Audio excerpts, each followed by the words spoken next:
એક નાનું ચકડું દસ્તાન તાપો એક નગર શેઠનો બંગલો હતો. એની બાજુમાં થઈને એક ભાઈ નીકળ્યા અને એમણે શેઠ પાસે જઈને એક વિનંતી કરી કે શેઠ મને થોડું પાણી પી દો. શેઠ કે હમણાં માણસ આવે ને એટલે તને પાણી પી દે.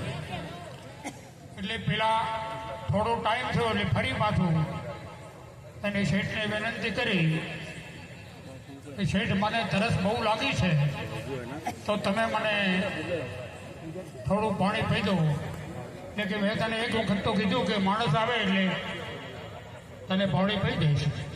પાણી તને ત્યાં ના પાડી. પાછી ત્રીજી વખત જ્યારે એને ફરી વાર વિનંતી કરી ત્યારે તને એક વખત કીધું કે માણસ ના આવે ત્યાં સુધી તને પાણી નહીં મળે. એટલે એને એક વિનંતી કરી કે શેઠ તમે એક ઘડી વાર માટે તમે માણસ થઈ જાઓ તો કેવું સારું. એમ આપણને સદગુરુ જ્યારે મળે ત્યારે પહેલે જ આપણને આ માણસ થવા માટે બીજું બધું તો થવાય છે અને બીજું બધું થઈને બધા કોઈ આગળ થાય, કોઈ ડૉક્ટર થાય, વકીલ થાય, કોઈ સેશન જજ થાય, બધું થાય, પણ માણસ થવા માટે આપણને આ મહાપુરુષો કહે છે જો માણસ થાય તો એને કોઈ પણ વ્યક્તિ કંઈ પણ બધી માણસમાં ના હોય.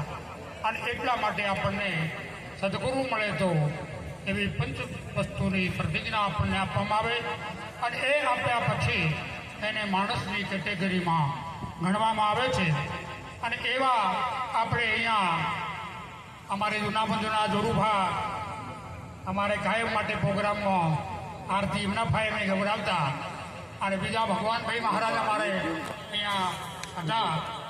એમણે આ મંડાલીમાં ખરેખર તો આ ભક્તિનો રંગ લગાડેલો અને એવા જેઠારામ મહારાજ પણ કરબડિયા નિવાસી એમણે ખૂબ ભજનમાં હું પણ આવતો કાયમ માટે. અને આવા સંતોના પર મહાપુરુષો પણ કહે છે કે ગુરુની જે વાત છે અને ગુરુની જે સમજ છે એ સમજમાં જો તમને આ વાત બેસી જાય તો समझ में समान है अखंड सु ज्ञान है गुरु पारखिता विश्राम बोले क्या खुद का नाम निर्वाण है.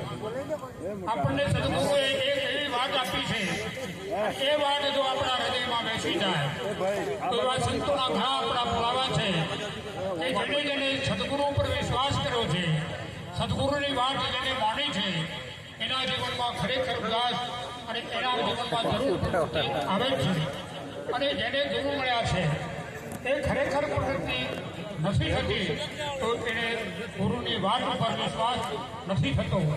અને આપણે હમણાં પણ મહારાજજીએ કીધું હતું કે આખી દુનિયામાં બધાએ વિશ્વાસ કરજો પણ પોતાના ઉપર જ્યાં સુધી વિશ્વાસ નહીં થાય ત્યાં સુધીનું કામ કાચું છે.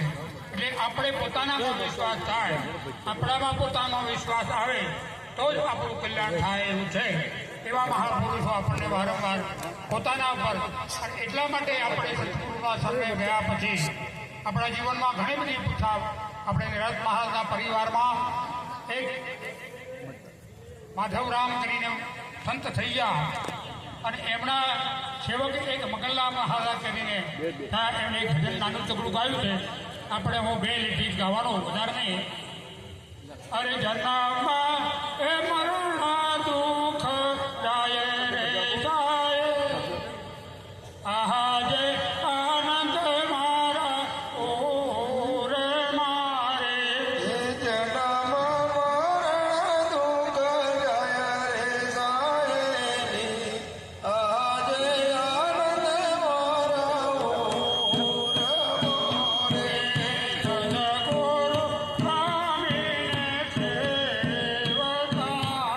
હે સદગુરુ સ્વામીને સેવકારે જીવા પાણો માટી જાય રે સાહે આહા જે આનંદ મારા ઓર હે જીવ માણો માટી જાય રે સાહેલી આજે આનંદ મારા ઓર મોરે જીવપણું છે ને એને આપણે કાઢવાનું નહીં પણ આ વાતને સમજવાની છે. કેમ કે શિવ છે તો શિવ, પણ આ એની અજ્ઞાન અવસ્થાના કારણે એ શિવ એ પોતે માનવા તૈયાર નથી. જેમ આપણે કીધું હતું કે અમૃત મળ્યું પણ અમૃત થયો નહીં, પીવાની જુગતી ના જાણી, એમ આ પણ એક જુગતી છે.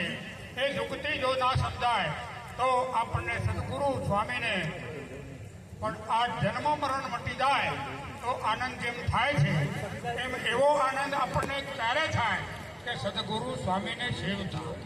હવે આ સદગુરુ સ્વામીને કેવી રીતે સેવવા એ વાત આપણે સમજવા જેવી છે. સદગુરુને સેવે તો જ આપણું આ કલ્યાણ થાય. એટલે આપણે સદગુરુને કેવી રીતે સેવવા, અને આપણને સદગુરુએ આપણને એ જ વાત બતાવી કે જો સદગુરુને તમે સેવો તો જ તમારું જન્મ મરણ જાય, કે જન્મ મરણ મટી જાય. એમ કહેવાથી નામાં ઘણા લોકોને પૂછો ને કે સદગુરુના શરણે જવાથી જન્મ મરણ મટી જાય. ના, સદગુરુના શરણે તો ઘણાય ગયા, પણ સદગુરુને સેવવાથી જાય. એક ભરઘી છે ને એ એડા પર ના બેસે અને એડાને સેવે ના તો બચ્ચું કોઈ દાડો થાય નહીં. એમ આપણા સંતપુરુષો પણ આ જ કહે છે કે સદગુરુને સ્વામીને જો સેવે તો આ જીવ પણ મટી જાય અને શિવનું સ્વરૂપ તમને સમજાય. આપણે એ શિવનું સ્વરૂપ સમજાયા પછી આપણે જન્મ મરણ નથી એવું આપણને 100% સમજાય. આટલું કહી હું મારી વાણીને વિરામ આપું. સદગુરુ મહારાજનો